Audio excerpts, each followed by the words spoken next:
hiki ni kinywaji lakini ni tiba asili, inaitwa Cordyceps Coffee. Ni bidhaa ambayo unatumia kunywa, ni bidhaa unayokunywa, unachemsha maji yako, unachukua sachet moja unaweka. Hii inaitwa daily beverage, maana yake ni kitu ambacho unakunywa. Lakini pia tuna bidhaa inaitwa Cooling Tea, nayo ni kinywaji kizuri sana. Sasa hizi bidhaa mbili tu nikikuelezea ni kwamba Cooling Tea inakamua mafuta, inasaidia kupunguza mafuta yale yaliyozidi mwilini. Lakini Cordyceps Coffee inakusaidia kuhakikisha unapata usingizi mzuri, tofauti sana na kahawa tunazoita kahawa. Hii ni Cordyceps, inatumia uyoga asili.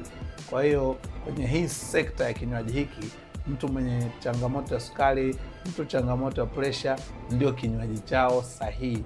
Sasa inachofanya yenyewe inapunguza ukali wa asili. Kama una stress, kama una mawazo, kama una msongo wa mawazo, upate usingizi vizuri, ukinywa hii ikifika saa 12, saa 1 umepumzika.